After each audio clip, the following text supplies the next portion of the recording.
Hey guys, Wages World coming at you.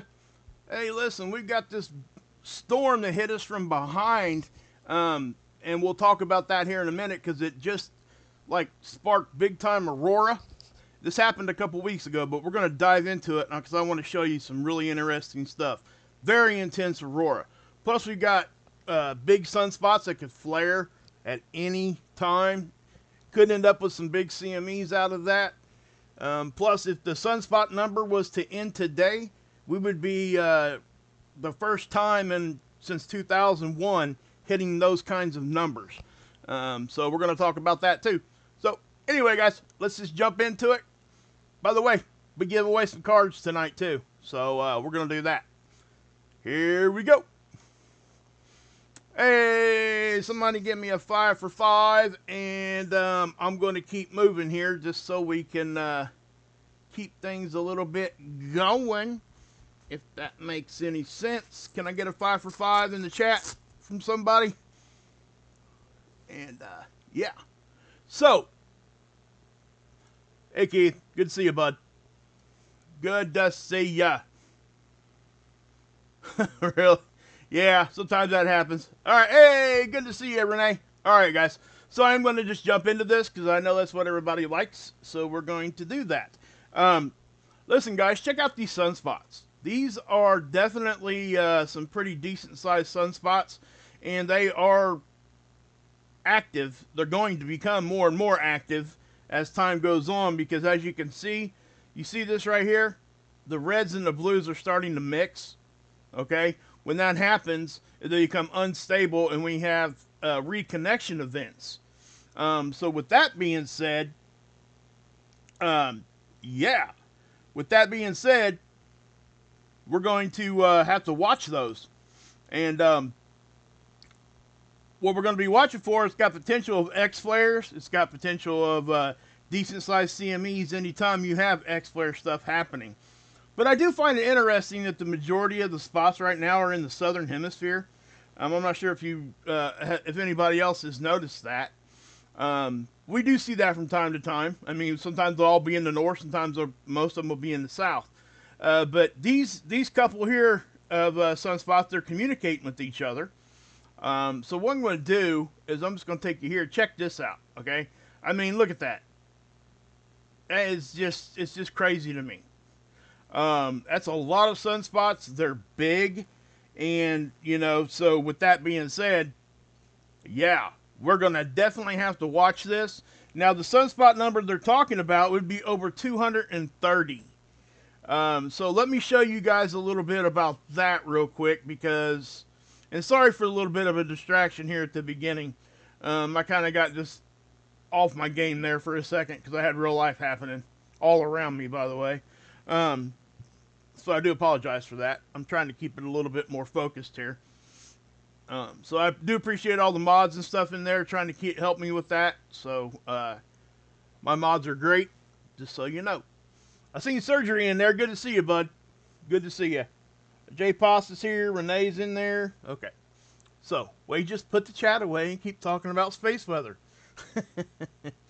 Anyway, guys, we had this sunspot. The high that we've had this sun cycle was last month. It was 196. Now, 196 sunspots isn't nothing to sneeze at. Okay, I'll just say that first and foremost. But what we're looking at this month, if it was to end right now, the month we would come in at close to 230. So if we if we backtrack it a little bit and we go back here and look at solar cycle 24, didn't even come nowhere close to that. I mean, we're talking 80 sunspots less, right? And this is the way this sun cycle was supposed to be. So just keep that in mind. We have to go all the way back to solar cycle 23, back here in August of September of 2001. That's 177 right there. Okay, now here, this is June of 2000.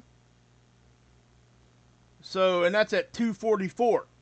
So, basically since June of the year 2000, so we're talking 24 years. If you really want to go off these, well, nope, I was on the wrong thing there. 238. See, that's what I thought it was. I thought it was in September, so that's why I was kind of hesitating there.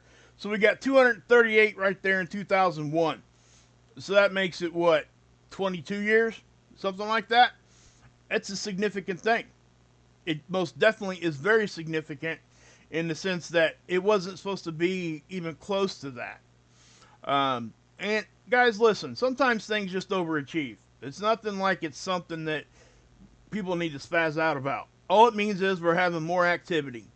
That's really what it boils down to. And, you know, yes, it's good to look at historic data because it lets us understand what's coming in the future better if we can find cycles. That's exactly what a farmer's almanac does. And that's, you know, for the most part anyway. And that's all they used to have. So don't disregard the old ways, is what I'm trying to say. Collecting data is still the most reliable way to be able to forecast things. I don't care what anybody says. We can throw whatever model we want into there, but those models, guess what? They're relying on that data. So the model is only as good as the data that gets put into it. And that's just how I view it, and that's how we all should view it, in my opinion. But again, my opinion, you know, it's like one of those things we all have, right? Everybody's got one. Well, most people do. So, yeah. Now, I did notice, guys, that we did have a, well, I'll tell you what. Let's go over here to Helioviewer first. This is the sunspots right now, current on the sun. This is the latest imaging from SDO. SDO is the one from our perspective that stays over the same part of our planet and always looks at the sun. Okay? So, check this out. Look at all these. I mean, you got one, two, I mean, these are 3 or 4 Earths wide. And we've got 1, 2, I would count, well, probably not that one. This one over here, I would count that as a large one. This one here, too, is a large one. This one was. It seems like it might be shrinking. That one's actually going to be bigger than what it actually looks because of the parallax effect. Obviously, things on the side of the sphere, when you're looking at them on a two-dimensional image, they're going to appear smaller than what they actually are. So as this rotates in, and remember that the equatorial regions of the sun, it actually rotates faster than the pole regions. And it's really interesting when you watch this particular model, because I've been able to show people in the past, especially early on in the sun cycle when the sunspots are kind of closer to the poles. You show them a sunspot that kind of just popped up closer to the equator region and one that is closer to the poles, and you just let them watch. You can actually see the equatorial region of the sun rotating faster. The sunspot doesn't move as fast towards the pole. So, yeah, it's very interesting stuff to understand. Hey, IG, good to see you. But yeah, Passamaquoddy, what's up? All right, now let's go ahead and I tell you what, I'm not gonna make you guys wait. We're just gonna jump right into the storm situation. Okay, guys, I can't believe that we're still talking about this. It's really surprising, and we should be, and this is why I'm going to explain to you. Right. First off, Dr. Tony Phillips over here at spaceweather.com, obviously hitting it out of the park again. What's he saying here on the top? Yep, 20-year high. Well, yeah, so he's talking about the same kind of numbers here with the sunspots. But that's not why I'm over here right now. I want you guys to check these out. You see these pictures right here? I'm not going to zoom in for one reason. I want you guys to go over here and check these out for yourself. Dr. Tony Phillips did the work. These are from a Canadian photographer named Alan Dreyer. Guys, please go show them some love over here at this website. It is spaceweather.com. I know most of you guys already know that, but I'm going to give credit where credit is due, and they did the work. They should get the shout out, in my opinion. Well, not just my opinion, but it's just the way that it should be. So, with that being said, did that highlight or not? I think it. Hope it did. Hope it did. Let's see. Did that highlight? Yep, sure did. Okay, so go over there and check that out when we're done here at the live stream. But please do that, guys. These photographs are not edited at all. Did you hear what I said? These Aurora this Aurora Aurora images. Spit it out, you hillbilly. Look how intense that is. That is some of the brightest Aurora I have ever put my eyes on. Typically, when I see stuff like this, I think that, you know, maybe they've kind of enhanced it a little bit, this, that, and the third. No, they did not. This person was completely shocked when he seen these. This happened back on the 11th and 12th, and I believe that's when we had the ongoing storm back then. We can actually check that. I do want to check that to see exactly what day we had that storm, and I think it was the 11th going into the 12th. So let me pull up the discovered data here, and we're going to go back. Let's see here. Well, I guess we're going to have to go back 30 days. So if we look at the 11th and 12th, yeah, you see this right here? This is when we had that big storm, right? I think it got to a G3. It might have popped into G4 for a second. I can't really remember a whole bunch exactly how high that got. I know I don't think it got to. I think this is the one that. Shoot! Now I'm going to have to go look over there. I'll tell you what. Let's just do this. Yeah. Anyway, that's whenever that storm happened. I'm just going to say that. How about that? I don't want to waste your guys' time. But you can see where that storm was going on. Now that's 7 days, and we're going to go ahead and just take it back to the 1 day. This is what we got going on right now. The BZ's been hanging out in negative area, right? And that's what I always tell you guys. Look for -6 on the BZ, right? So -6 means that we're in a position to really just, you know, siphon that stuff in. Now, I'm getting ready to show you. Wow. I mean, what I'm getting ready to show you is something just, yeah. So this storm I'm talking about, it's called an Auroral substorm. Now, I've heard of these. I just never really, like, dove into it, right? That's what produced these right here. Okay, so NASA has a movie, and it's right here, and we're going to watch it, all right? And I'm not sure if I'm going to play the sound because I don't really need to. I'm not going to play the sound. So, okay, yeah, it's muted now. All right, so here we go, guys. This is what caused this intense aurora, and I'll explain as we go on. I may even stop it and replay it. So, guys, as you're looking at this, that's obviously that's the sun, and that's a solar storm, right? Now, technically, the storm, Aurora substorm, really does come from the sun in a sense, and I'll explain that here in a minute. So, I'm going to pause it. So, the sun hits us right here in the front, right? This is Earth. This is our magnetosphere. This is what's called the magnetotail, back here in the back. It gets stretched out during big storms, typically. It gets stretched out, and typically in the front, it gets compressed, right? That's what we've been talking about, this compression that happens on our magnetic field.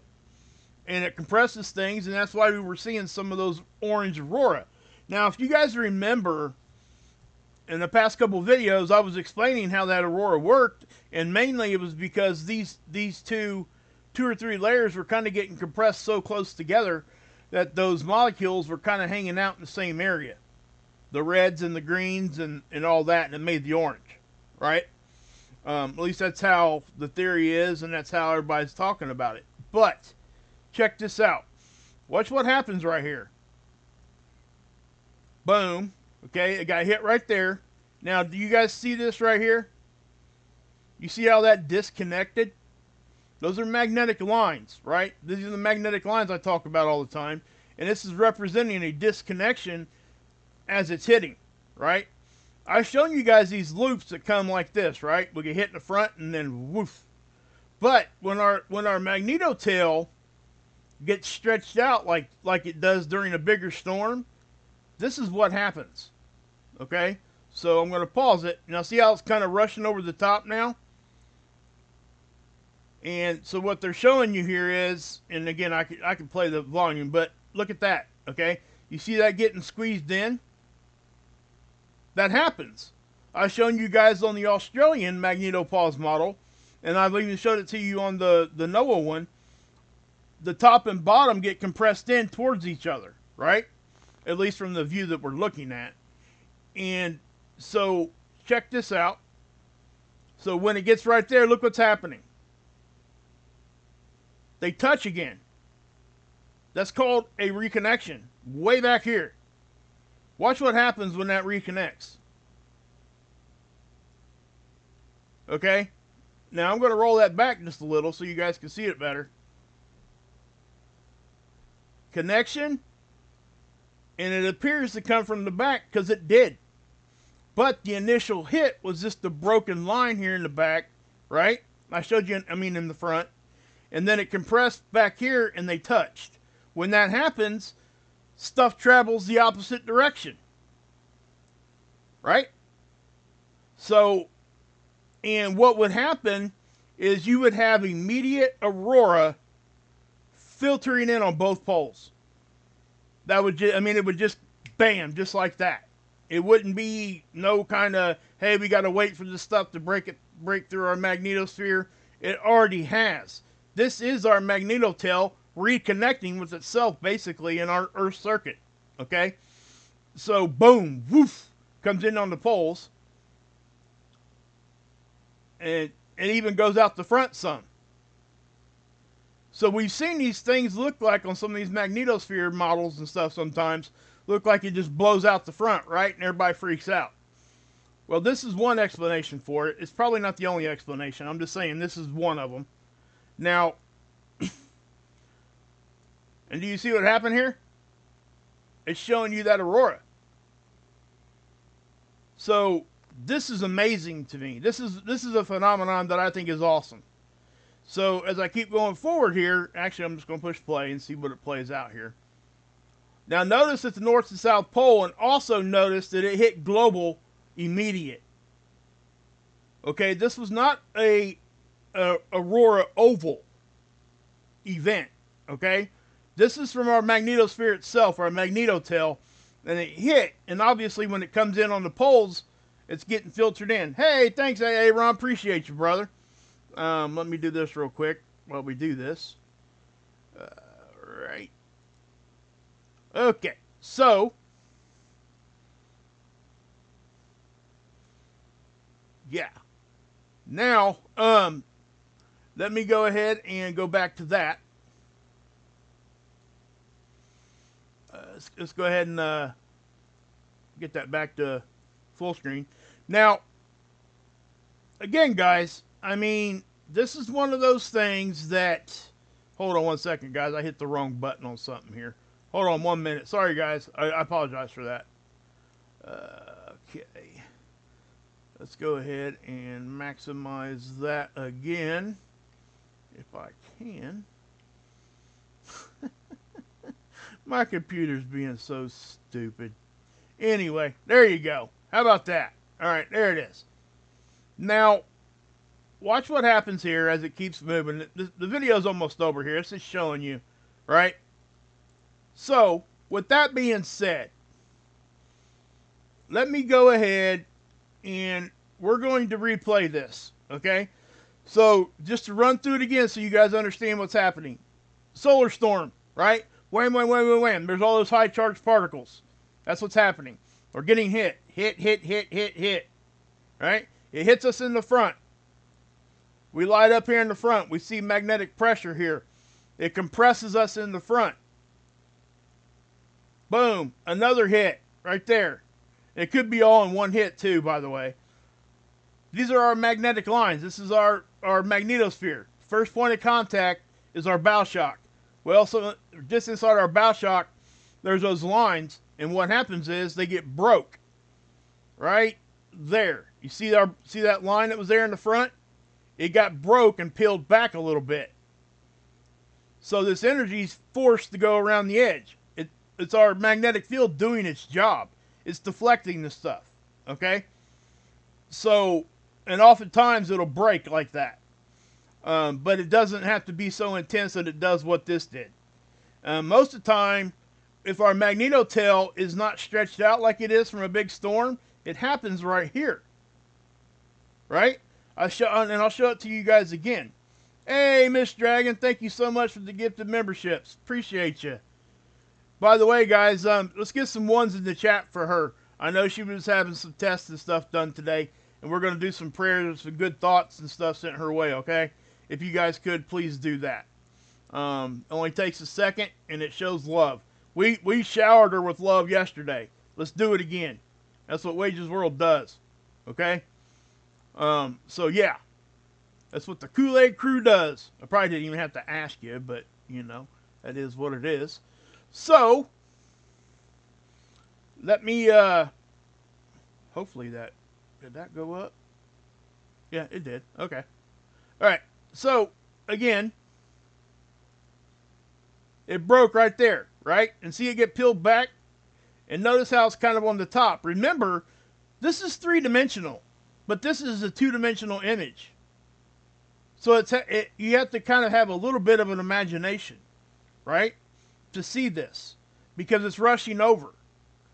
It doesn't just do it in a line, the whole thing, right? It's more like a blanket, okay? So as it goes through there and it broke those lines, it peeled them back, and then here it is. See our magnetotail stretched out, and here it comes. When that hits, boom, massive spark right there. Now, let me say something right here. That happens on the sun all the time, on the surface. When we get the magnetic connection, reconnection, what happens? It's a flare. I've been saying it a lot lately. So, that's kind of what's happening there. Now, it's not exactly the same on the surface of the sun, obviously, but it's still a magnetic reconnection. So when that happens, you get that spark. And that's exactly what happened there. So, again, this is an awesome video to explain what's actually happening. And you seen how it filtered in. And so I'll just run this back to right here again. So, anyway, there you go. There's our magnetotail. It typically is not stretched out this far. This is during a storm, right? A geomagnetic storm. So we get an auroral substorm from time to time. I think the last one was back in 2023 sometime. Because those lines got busted right there. Or peeled back, or however you want to word it, right? So, right there. Now see how right there, how it looks like it's breaking? And then it just peels it back. It separates right there. So that it's trying to find a stable position again. Like I said yesterday, guys, stuff in nature's looking for that stable environment. So that's what it's looking for. So as it gets peeled back, it wants to reconnect with itself again. See how it rushes over the top? And then guess what? Here it comes. Boom. So I hope I explained that well enough. This model really helped a lot. This animation, this visual. I have to say it's a really well done one. I'll say that 100%. It is a definite way to show people what this is actually doing. So I'll just say that, right? There's really nothing else to say on that other than it's an auroral substorm. So it says the first time that they actually recognized these things was in the 60s. It says right here a Japanese physicist, what's his name, Shunichi Akasofu. So they've been studying this for 50 years now. But it's caused from explosions in the Earth's magnetic tail. That's exactly what happens there. So, yeah, and the explosion is caused by what? A magnetic reconnection. Now, I guess we could click this hyperlink and see where it takes us. Yep, I figured it would take us someplace like this. It's an abstract, and I'm not going to sit here and read it to you. This is a paper, right? So, this is the stuff that I read sometimes, well, a lot of the time, and this is the stuff that I try to siphon out information that I can share with you guys that isn't a bunch of word salad. So I try to put it in words that all of us can just fluently understand. That's an abstract. So basically it's an article or a paper that some scientists, one scientist or multiple scientists came together, worked on some research, wrote a paper. Okay? Then it probably, most of them, some of them get peer reviewed, and it, you know, if it gets published in a magazine somewhere, it definitely got peer reviewed, those kinds of things. Okay? So in other words, the scientific community don't just rely on the research that one or two people collected, and they don't just accept their theory. It gets peer reviewed by bunches of people. Okay? So, and that's the way to do things, and we've forgotten how to do that as a community. I'm just going to say it. It's the truth. People would rather fight amongst themselves than to just have a disagreement and a conversation about a certain subject. And I'm not going to rant here because I did yesterday. But yeah, we need to get better at that. Peer reviewing ourselves is what we need to do. So we have to get better at that, or we're never going to get anywhere. People are stuck, right? I said this a bunch. The second you think you know everything about anything, that's the second you stop learning. And who wants to do that? Life would be boring. It really would. But so this Aurora substorm back on the 11th to the 12th, and I guess it's the way I understand it, it actually happens almost like right at midnight every time. I don't know why that is, or something like I seen something there on that. I'd have to go read it again. I'm not going to sit here and say that that's exactly what it said, but I seen something to do with midnight. Maybe it was just this particular storm that happened at that time. What's it say here? At the stroke of midnight on August 11th, 12th. That's when this one happened. Okay. This caught this guy by complete surprise. Okay? So come over here and check these out. These are unedited images. I don't know how else to put this. I can't stress that enough. That is something that is just amazing. And I mean completely amazing to me. Anybody that's ever sit here and watched any kind of aurora that I've shown you guys, well, I guess I could do this real quick. Let me just do this real quick. Give me 1 second, guys. And I'll just show you. I mean, it's that simple. I'm going to try to show you one of the most intense personal pictures that I've gotten from you guys, and we'll just compare what a normal or an increased aurora would look like compared to what that's showing you. This is an intense aurora itself. Okay, this is from Lord Kiss Freak. These are awesome pictures. These are above normal, is what I'm trying to tell you. Compare them to those. It's just, it's night and day with the intensity of it, is what I'm trying to say. So if you were to compare these to something like a normal one, which would be even lighter than that, even lighter than this, okay? So please understand the gravity of what I'm showing you there. That is a significant, just boom. And it amazed me when I started reading about this and trying to dive in a little bit about an Aurora substorm. Now, I knew that these happened, but I didn't know exactly how rare they were. I didn't know exactly how intense they could be. So, how do we know that this happens? Well, obviously, they've done a bunch of research on it now. But typically, it'll be a global aurora, from what I understand. Okay, now, granted, you're not going to walk outside in the daytime and look up and see aurora. But you may be able to see these, if it's hitting on the night side, right? Wherever, if you're on the night side of the planet when this hits, obviously that's facing the side of the reconnection, right? So it's going to be more intense on this side anyway, but it did go through and go into the front, right? So let me show you that again. I'm going to pause that, and we will... Okay, so it's hitting right there in the back. Now watch. Well, I went too far. What a moron. Come on. Show it to us. Here we go. Here we go. Back, front. Okay? See how much more intense it is in the back? And that's because it is there. But once it gets into our system, it went global. That's what it's showing you right there. All the way around. So, and that would not, most likely would not follow an existing Aurora oval. Okay? And the Aurora oval really is lopsided towards the night side. Obviously, because it's showing you where they're visible at. That's what those models show. It's not going to show you the ones on the day side. Now, again, let me just do this. I can do this better by doing it this way. You see this right now? This is the Aurora oval right there. This is the night side of the planet. Just think about where you're sitting at right now. Okay? This is current.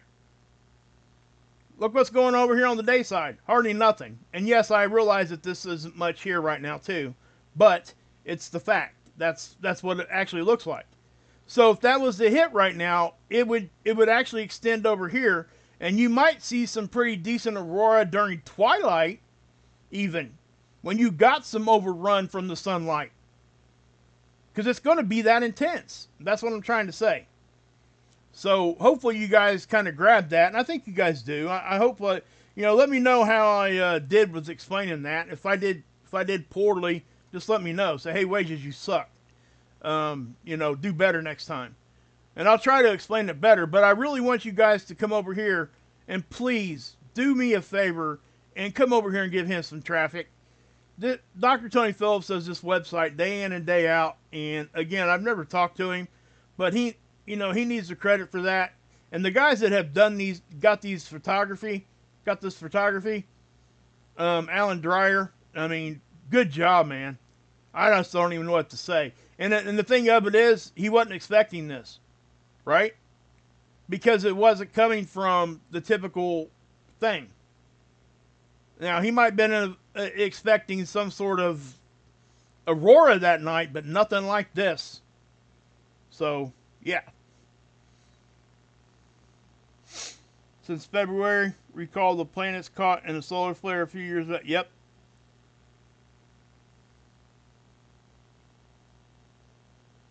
Yeah. I don't know. I think I'm following you there, Terry. I don't know exactly if I'm following you 100%. But I think unprecedented solar discharge. Yeah, we are. And here's the thing. I don't know if we're having an unprecedented solar discharge. Maybe for that year, or maybe for that, whatever event there. We are in solar max, and we do expect things. And yes, we are overachieving. But I think the word unprecedented for this right here might be, and maybe I'm misunderstanding you, Terry. I don't know. I just glanced down and seen your report. Yes. We're seeing a huge uptick in seismic activity, and it definitely. And I know me and Terry, we've talked about this, and the space weather definitely affects seismic activity. Just so you know. All right. So let me just get over here. I'm just going to get an X out of that. Okay. So, all right. Now, I do want to give you guys kind of a little rundown of what's actually happening right now. But I didn't want to make people wait on that Aurora story, okay? Because I get it. I know that's probably what most people came here from the thumbnail. So, just so you know. But for the space weather guys out there that know what I'm talking about here, And people that don't, hang in here for another 5 minutes or so, and I'll give you guys a little rundown. So we are having some eruptions on the sun, and so let me show you those real quick.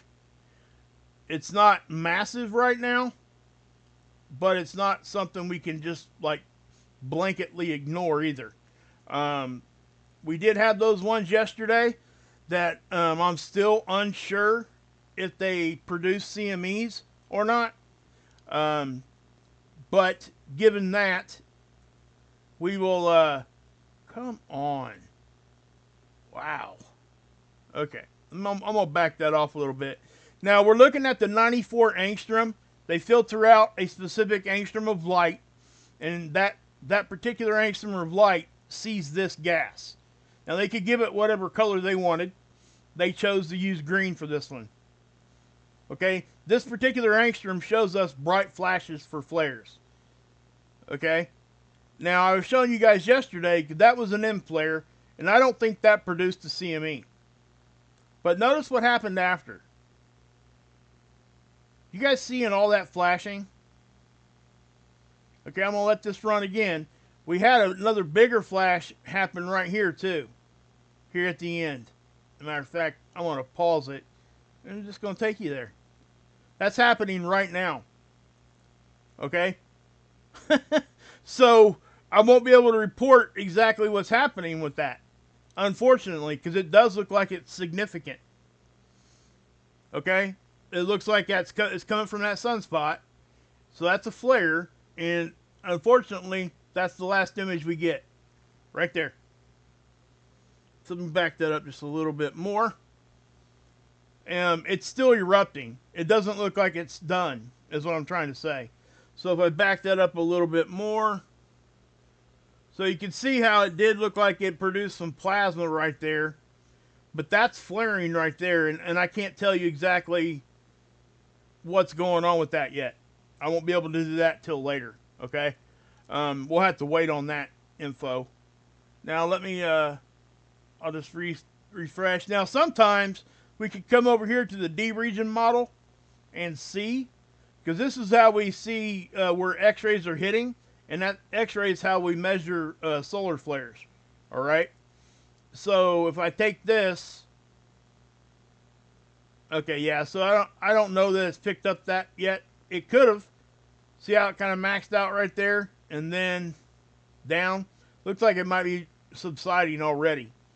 That's at 138. Let's compare the times. Yep.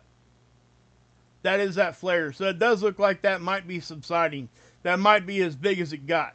But we're going to wait, okay, before I commit to saying that. But you can see how all this activity is happening. Now, yesterday, if you remember, here in the middle, see all that movement, right? Well, I must have passed it, but here we go. See that? Those two sunspots are communicating with each other. So watch what happens. It'll start here, and then it'll go down to this sunspot. Flash, you see that move that quick? All the way down to that sunspot. So those two are talking to each other. And when they do that, they can become very unstable, and they can start erupting even more. Alright? So yeah. Now, guys, there were some eruptions on the backside that are, yeah, they're big, okay? I wouldn't call them like massive stuff, but I would definitely call them significant, especially this one here. Watch what happens here. Right there, okay? There were some down here too. So, I mean, the sun's doing it all over, so it's not going to matter what day it is, okay? Just so everybody understands. It's not going to matter what day it is. Let's,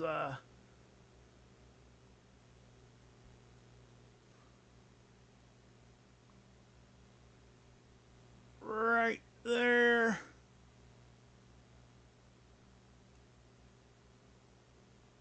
Okay, so you guys can see all that, right?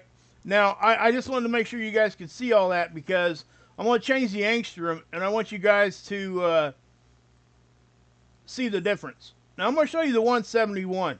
I don't usually show you guys this one.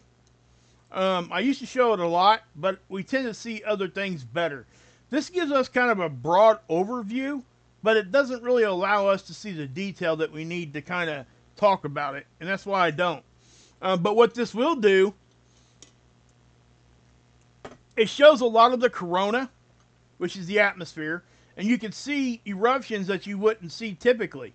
So watch this one here in the middle. You see that? See how much better we see it there? That the one that's communicating? But the massive, and there was another one blasted right there. Another one down here. So, I mean, we do see it here sometimes.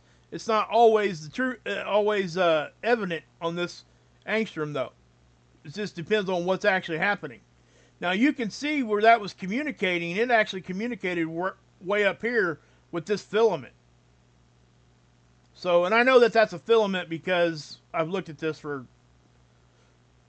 multiple years now. I can just tell. But you see how that communicated right there? It's amazing when you start switching these angstroms around because people ask me, why can't we just see one? Why can't we just look at the sun? Why can't we just do that? This is why. They do this so we get a better visual understanding. And I know that's hard for a lot of people to understand, but that's what's going on here. Okay? So if I go forward, wham. Okay? Now let me back it up again. I'm talking about these two communicating with each other. So it's clearly two separate sunspots. And what's special about this is, this one's in the northern hemisphere, this one's in the southern. So you got those two in separate hemispheres speaking to one another. Now, it's not unprecedented or just completely 100% rare. It's just not something we see every day, okay? But as you can see, this little faded look, that's the corona, right? Watch what happens when they start communicating with each other. Okay, you can literally see those high charged particles, plasma, on those connection lines move from one spot to the next. See that? And watch how that little cloudy look we had starts to go away. Why is it going away? I'll tell you here in a second. See how it kind of went away right there? That's because it erupted. And it kind of opened up a hole for a second. That's why. Okay, see how it kind of filled back in pretty quick like? Now watch this one over here. So you seen that fly off of there. Wham. Okay, now I can't tell you if that was a filament or if that was a CME.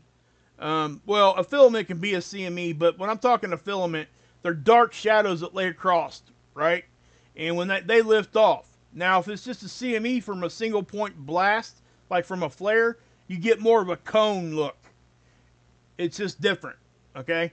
I wish I could explain it better than that, but I don't really have the words to do that, I guess. But you can see, guys, and I'm going to back this up too, because we got some stuff happening down here too. And I'm showing you guys all this so we can have an understanding later on, and also to show you guys that stuff is happening all over the sun. This is not a quiet time for the sun. It's just quiet for us for a few days. That's it. The sun is still active. And I said this before. The sun can do what it wants, when it wants, and how it wants to do it. And it will. It will just completely just do whatever it wants. I've seen during solar minimum, a sunspot not even be there and get a big old blast from an area of the sun that nobody was even looking at, and get like a large M flare from it with the CME big enough to give us a G3 storm. So that's happened, okay? And we just can't, sit on our hands all the time, is what I'm trying to say. We can't, I guess, let our guard down. I'm not trying to say I'm guarded, because I'm not. What I'm trying to say is we just got to pay attention, right? And during solar minimum, yeah, we don't see as much activity when it comes to typical space weather, but we do have other activity that happens. And that's why we continue to cover it. Cosmic rays get so much worse during solar minimum. Those things filter in like crazy when the sun isn't active. It actually helps block things. Okay? And to say one more thing about that, this is the Earth's protection, right? From that big orange ball, right? That's our magnetic field protecting Earth. Guess what? The sun has something called the heliosphere. Okay? That's this for Earth, but the sun has it for our whole solar system. It's blocking cosmic rays for us every day. Okay? So that happens. And I just want to make sure we understand that. You know, things just seem to reciprocate out, and nature repeats itself, guys. That's just what happens. We see it all the time. But yeah,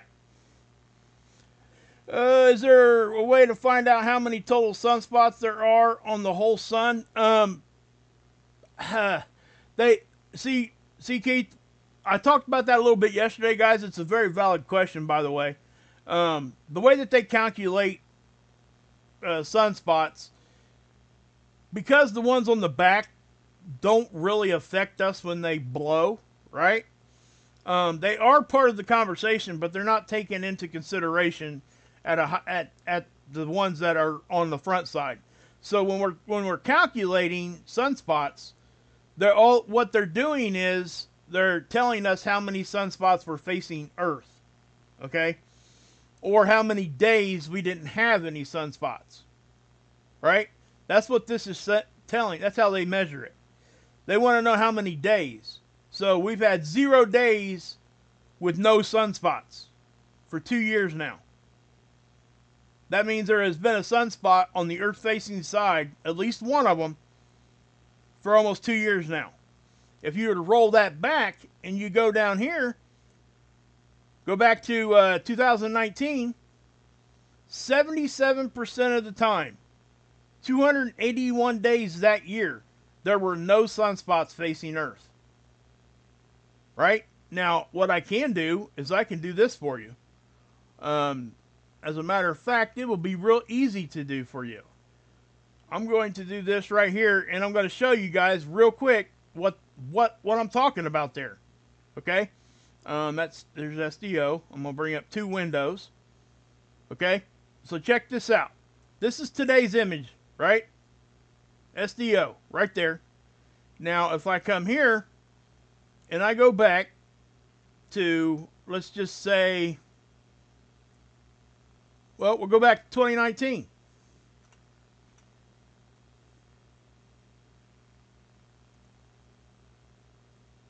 Is it going to let me go back there or not?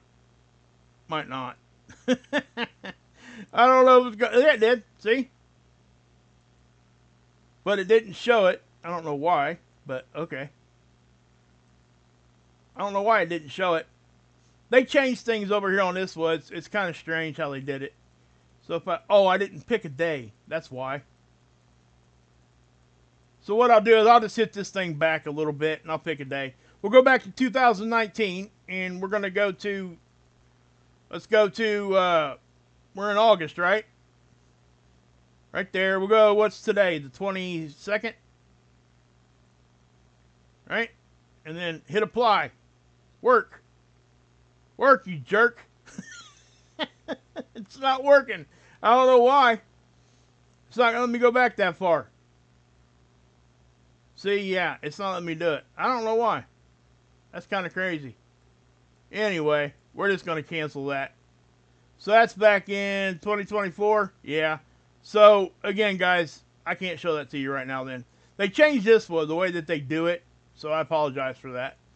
But I can't show it to you somewhere else. Let's just go here. And same kind of thing. Actually, I can go here. Let's go 2019, August, right? Now, I just showed you the 171 in August, right?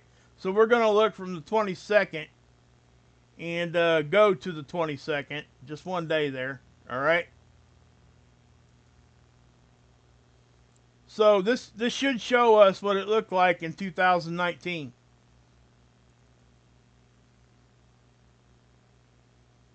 It's trying to load the images, sorry.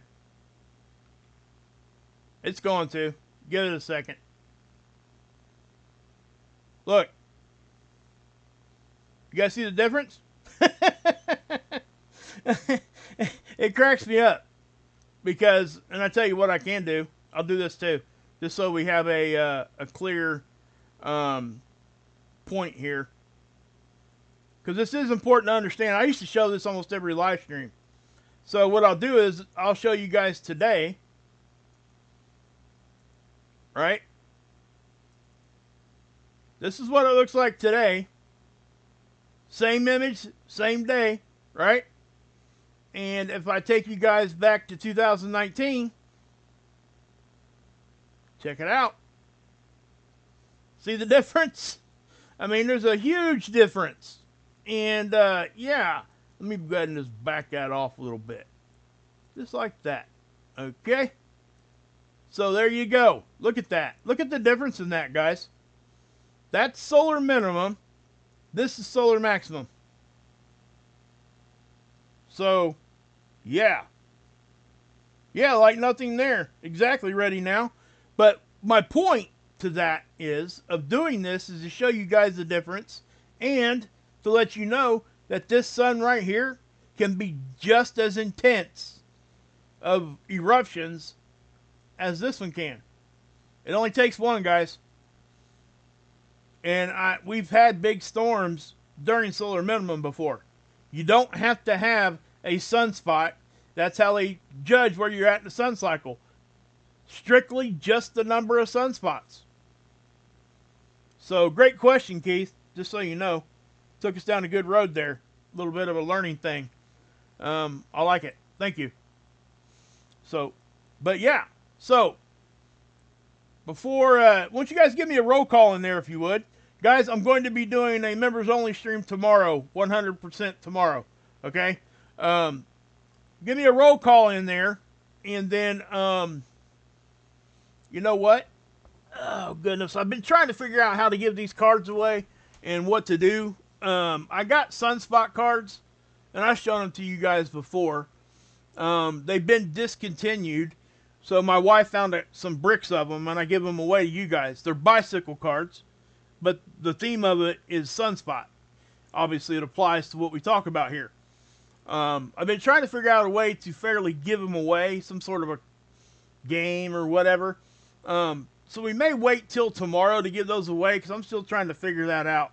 I don't just want to say, hey, somebody give me an answer in the chat, because it gets too hectic. Ireland, what's up? Agata Ziblik, good to see you. Thank you. Hey, Gunswater, Pennsylvania, San Diego's Randy, New Hampshire, that's Passamaquoddy, Dr. Hasachub, Middle Tennessee, Surgery 68's in the house from Utah, baby. J-Pies, Grass Valley, California. I love it when you guys say stuff like that. It cracks me up. I love it. Miss V. Okay, wait, just wait. What were you answering me there, bud? Let's see here. Ilea. My 7-year-old son is watching YouTube video about Pangea. Love it. Love it. Love it. So, yeah. So, yeah, guys. We're just going to kind of dive into this. BC, Canada. Terry's from BC, Canada, baby. I didn't know that. I thought you were here in the States, man. It's good to see you, by the way. Hey, Jennifer. What's happening? Miss Dragon, I hope everything's going good for you with your tests and stuff. Been thinking about you today. I really have. Been praying for you and sending good thoughts. thank you for the gift of memberships. You didn't need to do that, but thank you so much. Hey, Ron, thank you for that. Also, guys, I've had a couple questions on how to become a member. There's a link in my description box. If you guys click it, it'll run you through the steps. It's very easy to do. Okay, just so you know. Also, you can click on the little money sign. But yeah. So yeah, guys, guys, that's what we do here. We nowcast, right? We don't try to do anything other than that. I can't forecast. I can't tell you what's causing 100% of the things back and forth. All I can do is go off of historic data and show you exactly the conditions that are going on. I just thought it was an extremely awesome thing that this actually happened. Big time Aurora. This happened. Sorry, that's my own voice there. Where was I at here? Right here. Okay. This right here is amazing. These Aurora substorms have been happening since 1950. So these intense Aurora, they're short-lived. Okay. Once that burst is there and gone, they're not there anymore. Right. So I would just say that. Thanks to everybody else. Oh, they put them off till Tuesday? I hate that when they do that. I'm sorry you have to sit around for that. That sucks. Gosh, I hate to hear that. I really, truly do. Wow. Hey, guys, you want to know something? Something crazy? I'll share something with you real quick. My father-in-law was having some problems, right? His gallbladder, this, that, and the third. He's trying to figure out what was going on. He went jaundice. All these kinds of things was happening. None of it was fixing him. He had his gallbladder taken out. He had, stuff was, all over the place. So, they decided to test him for cancer. And ran all kinds of tests or whatever they did. These people called him on a Friday night, or Friday afternoon, like at 5 o'clock when they were getting ready to shut the office down, and left a voice message for him telling him he had pancreatic cancer on the answering machine. I was so freaking mad over that. You don't do that to somebody, because he couldn't even call him back. He had to wait till Monday. All weekend long. I just thought it was one of the most ridiculous things that ever happened. And especially nowadays with the internet, you look up pancreatic cancer, it is almost the worst cancer you can have. The mortality rate on that, I think, is like 5%. It's so freaking low. You get that, it's almost a death sentence right away. And that's what they did to him. And let me tell you something. You guys know I'm a Christian. So God came through. He did. My father-in-law ended up with pancreatic cancer, but it was on the side of the pancreas. If it was on the other side of the pancreas where it usually shows up, his gallbladder wouldn't have went bad. And they never would have had a reason to look. So by the time they found it, it would have been too late. They did a surgery and cut it out. And it's been 10 years now. It's freaking amazing. But the fact that they did that to him, oh my gosh. He lives in Tennessee, and he lived in Tennessee when this happened. And I was ready to get in the car and go down there and whoop somebody's butt. I really was. It was just ridiculous. So yeah. But we will I'll be doing a members only tomorrow, guys. Anybody else, just come in here, check it out. Down the rabbit hole to hell. Wow, that's a crazy screen name. Yeah, survival rate is really low for that. Hey, back at you, Terry. Good to see you, brother.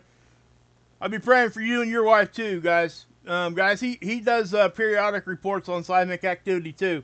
He's got a channel. Go check it out.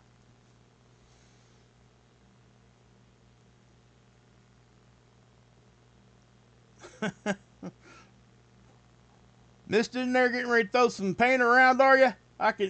She's got that wrench in her hand. I think it's about ready to fly.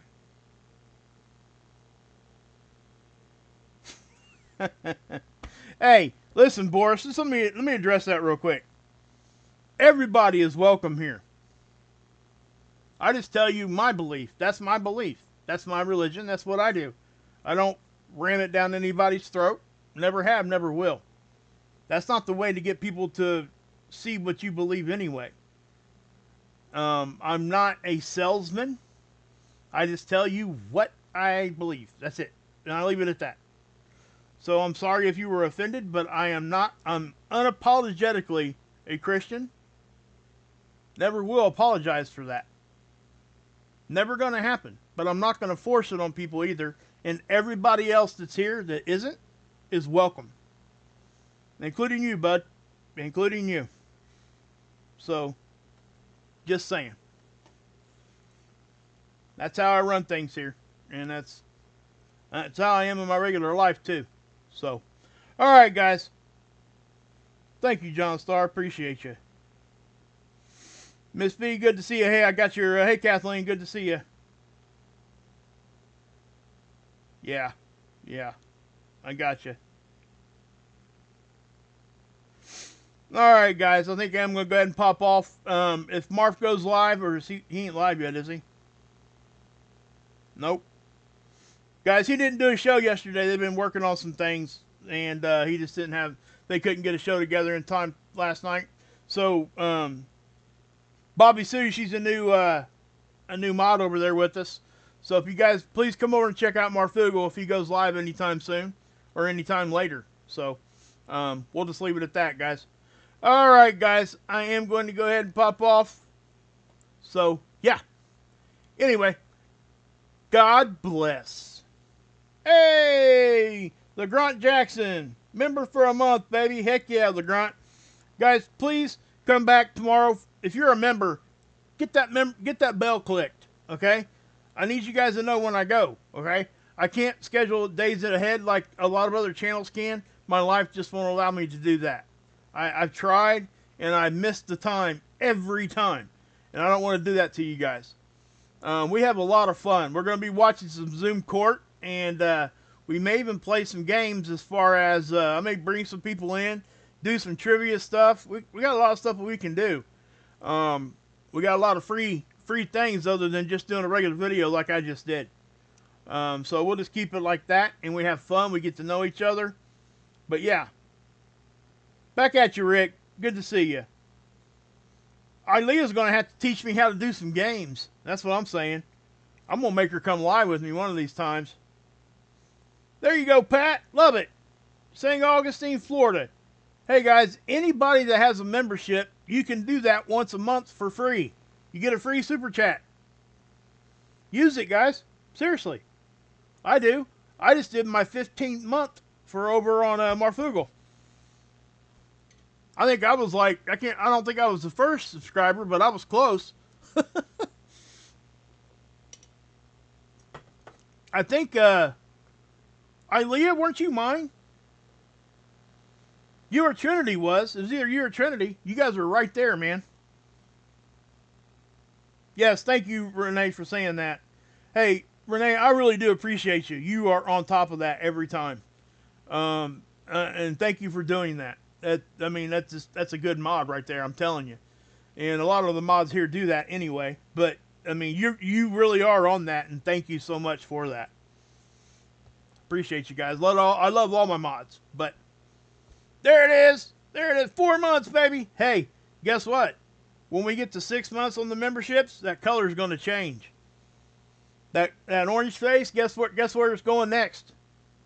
I picked 6 months for this one on purpose. It's going to go to blue. Blue Kool-Aid, baby. The reason I did that is because you get to stay that color for 6 months. That's why I did that. So, just so you know. And also, guys, if you are a member, you guys get special emojis that nobody else can have or do or use. Ilea, we let Ilea help us make one during a members only stream, and I can't remember who else did too. Miss Dragon might have.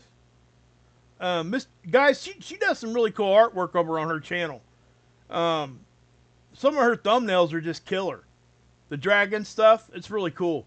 But we made a dragon emoji for Ilea. It was awesome. You guys need to go check it out. Yeah, you see you got the orange face next to your name right there? That's because you've been a member for, I think was that 3 months? I think it was 3 months. And then in 6 months, your badge will change color. So, yeah. Hey, Aaron with the purple eggplant, baby. Love it.